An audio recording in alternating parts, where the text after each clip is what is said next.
There's an interesting question here from Shariza of RPPT and USM, and a slightly different context. New term been introduced by her. If you see on the question here, what is your take on the students' leadership at universities, example, Student Representative Council, within the context of university democratization? They are more like implementers at the minute rather than decision makers? So comment from the panelists, please.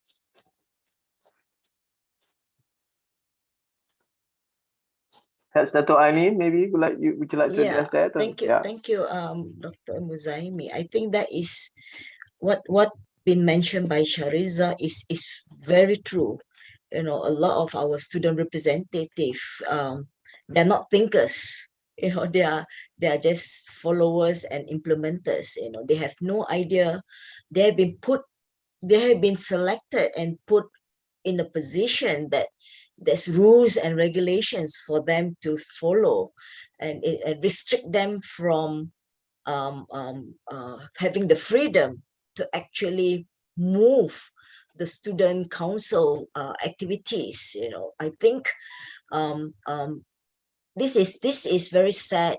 I feel whoever been selected as the representative, they should be groomed in a way that they're able to think on a broader picture on what should they contribute or what should be instilled in them as a leader, student leader, rather than um, following the top-down instruction from the students' council or from the deputy vice chancellors of students' affairs. You know, on these are the things you should follow and should do.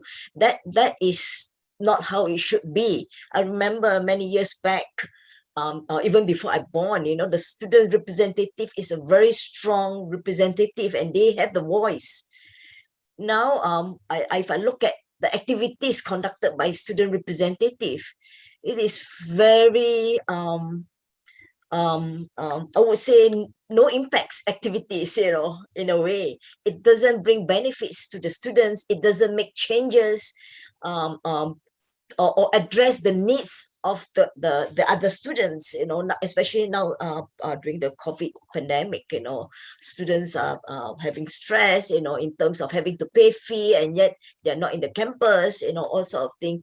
All these things is not being voiced. The voice of the students are not being heard through the representative.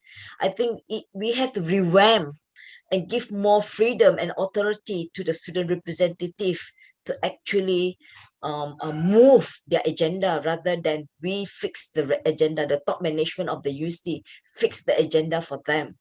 Yeah, back to you, Muzaimi. Thank you. Muzaimi, yeah, Mr. Munirah, go ahead. Yeah, I'd like to address Shariza's question. What Professor Aileen said is correct. Students student leaders don't seem to have an impact. But the reason goes back further, and it expands into our politics, our leadership. This is what I meant by the politicization of the university, the politics of education in the country.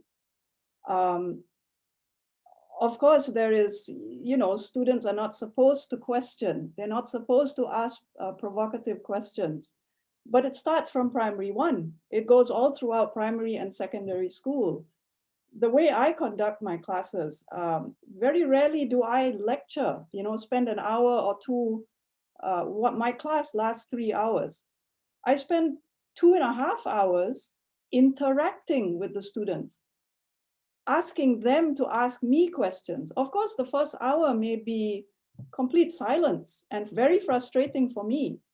But the only way to change the culture is for us who know more in terms of how to interact, a two-way interaction, how to train students to have that inquisitive mind. Asking a question seems disrespectful for an undergraduate student. You know, they don't want to question your belief system. For instance, a term I used earlier about the new concept in diplomacy. I would welcome a heated discussion or an attack but you only get that attack on social media. And the attack is not even constructive. It is downright racist and rude and, you know, smutty remarks. And this is not what a university, this is not what I mean that we demand of our students.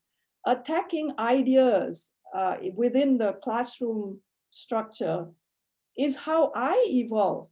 Having been in the US, studied there, you know, and been living there for 15 or 17 years, I learned that art of interacting, questioning your superior or established ideas without necessarily being insulting. I think I may comment later in round 2. I will talk about the mentor-mentee system, and that's lacking. But let me, back to you, Muzaimi.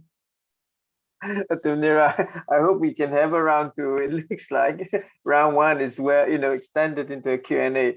So I don't think we would have time for that. So please find a moment to introduce your add-on ideas to make the discussion and the take-home message from this discussion more powerful. I know at the end of the day, we must move this conversation into action. We need to take action, be it at individual level or as a group. And I think K4C, for example, that Rajesh mentioned with UNESCO, it's a form of movement to do that. And knowledge democracy is what we see as a tool.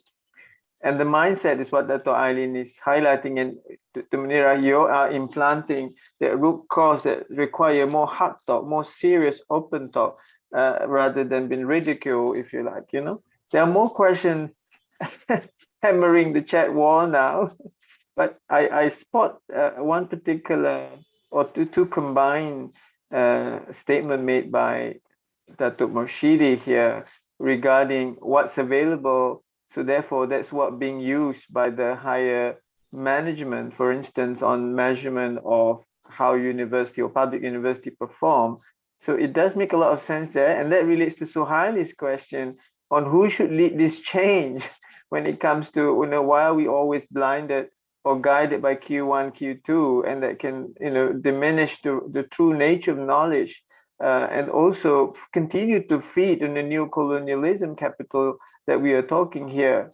So therefore, perhaps the panelists, and in the interest of time, I invite each of the panelists to now give your take-home important message so that we can part here, not to depart, but part for future encounter with more heated argument and direction for solution, for change. Okay, over to perhaps Dr. Rajesh to begin your 2 to 3 minutes. Thank you very much. You know, we can go on for a long time. These are very important and stimulating questions and comments. I want to make just 3 observations. One quickly about the students. All of us have been students. So we know what it has been like in the past and what it has become with our children. Entry to higher education institutions is only for certification, not for learning anymore. And it is this certification and the value of that certificate which has driven ranking business. In fact, ranking will collapse if no international students travel out of their country. The entire business of ranking is based on international mobility of paid students in countries like Australia, UK, US, etc., etc. There are, in all our countries, in all our ministries, within the system of certification, a category called service to society. All have. Even Malaysia would have. India has, Bangladesh, everybody has, Uganda has. But nobody has paid attention to focusing on that and giving value to it. Why focus on just societal engagement or societal contribution of your research or your teaching? That category has become service. Have you gone out to the village and have you watered their plant? No. If I'm a professor of marine biology, how is my finding helping fishermen? That's the question. But people like us have not applied ourselves to that, to help our ministries and our university assessment system to link societal contribution to the core work we are doing called teaching and research. Don't box it outside teaching and research. If your teaching and research does not make a contribution to society, it's not worth it. Throw it out. And you start with your own society before you contribute to Japanese society, please. So that is number 2. Number 3, there are already in place various networks. We will share whatever information we have. Many of you know, Aileen knows several places where these and similar conversations are happening. There is a network of vice chancellors called Terrorist Network, which engages vice chancellors on engaged scholarship. There's a whole field emerging as engaged scholarship, which focuses on engagement through research and teaching. And finally, if our young people in our societies are not able to ask questions about themselves, about their teachers, and about their elders, then our societies are doomed anyway. Thank you very much. Thank you very much, Dr. Rajesh. Dr. Aileen. Okay, thank you. I have a very short take-home message. All of us are feeling frustrated, in most of the time when we are in the systems that subject to all these requirements, publication. Last time we just focused on teaching and departing the knowledge, and it's an interesting experience, having a two-way conversation with students.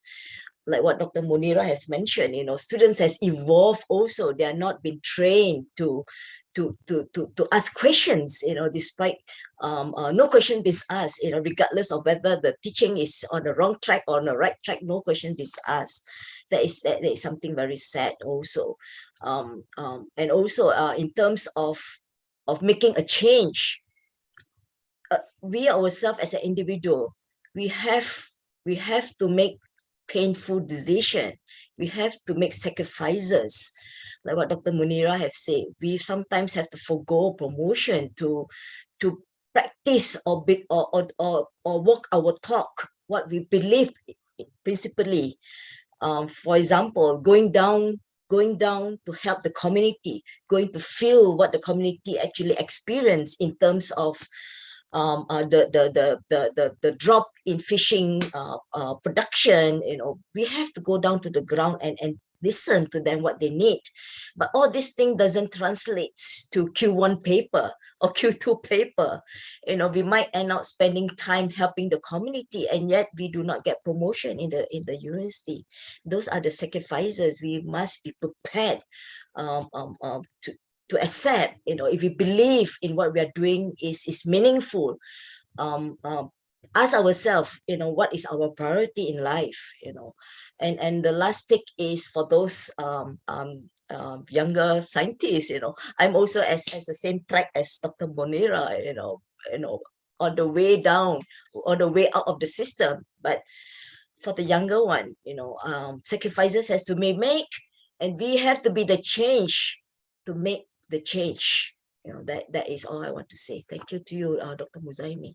Back to you. Thank you very much, Dr. Aileen. And finally, over to you, Dr. Munirah. Thank you, Muzaimi. As what Dr. Rajesh said, it seems we are doomed or we are heading that way. But the issue actually is what happened to our academic culture. We actually did have one in the very early 70s, but everything changed because politics changed. And the root of our problem is not so much the impact of outsiders on us, but it's just that we don't have an alternative voice. We have problems with academic imperialism from the academic powers in the West. But what are we offering as an alternative? We don't. In the case of Malaysia, we are controlled politically. And for instance, the research universities, the public universities have,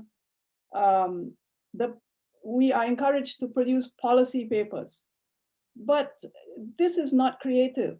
So I suggest, apart from what has already been said today, individual academics and their courses, we need to decolonize the syllabus, for instance. We need to use and draw on our own indigenous reading material. Now, if it's lacking, well, we got to sit down and publish them, churn them out for a month, if you can. But this is the hard work reformers like us or critics like us have to keep doing so that the next generation can benefit for homegrown research that we can use in our own classes. Again, also less bureaucracy. Our universities are too weighted down by bureaucracy. And this is the civil service bureaucracy that has infected our academic culture. And this is, needs to be addressed. And I mentioned earlier about the mentor-mentee program. When I refer to that, I mean the role that senior academics like us have towards our junior colleagues. I know in my experience, it is not taken seriously.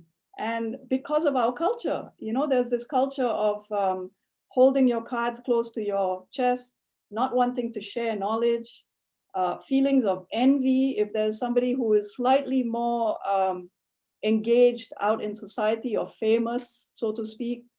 The envious culture is there. Instead of competing with ideas, you are competing with popularity, competing with wealth. And this permeates throughout society. If you look at parliament, if you look at the politics out there, it's the same attitude. So I encourage us to be more serious about the mentor-mentee program, passing down these values that academia should inculcate. I think that's about it. Thank you.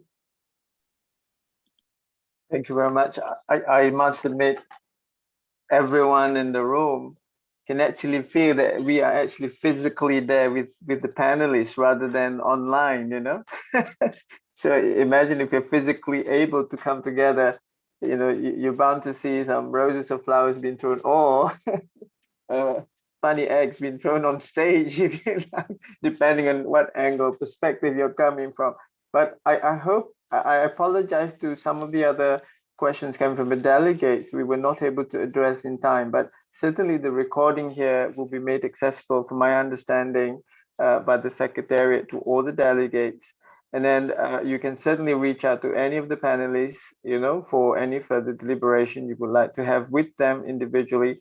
And we certainly look forward to have more of these kind of conversations in the future. And I'm sure the panelists here and anyone else in the house who are willing to contribute, please come forward and be the change that we all want to see in the name of knowledge democracy.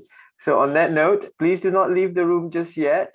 Please give the panelists a round of applause and emojis for their excellent, excellent scholarly contribution, thought-provoking ideas, and it's exactly the new Malaysian academics we want to see at play for the society and for ourselves. And I shall pass over the session to the Secretariat for a screenshot, I believe.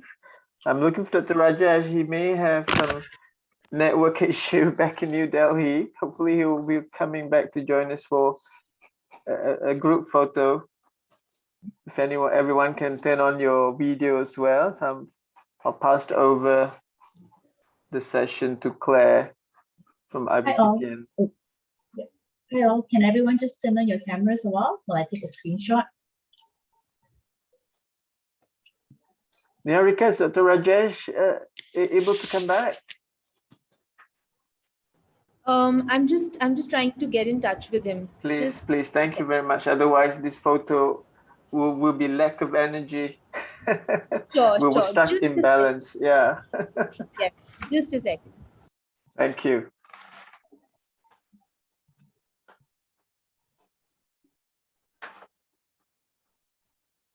Sorry, organizer, we just moved past 1 minute, 3 minutes past 1 o'clock. I know we only given one, until 1 o'clock. So It's okay.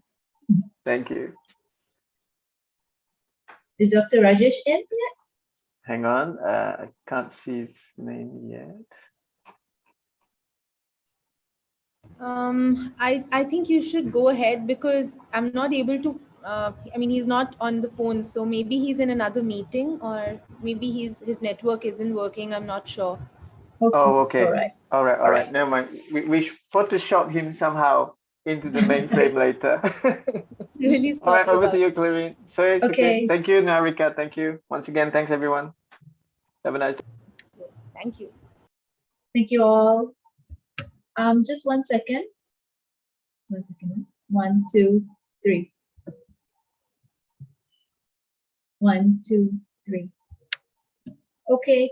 Regarding your CPD for USM staff and USM students, I'm going to put it in the link to claim your CPD marks, or you can use the QR code. Hold on.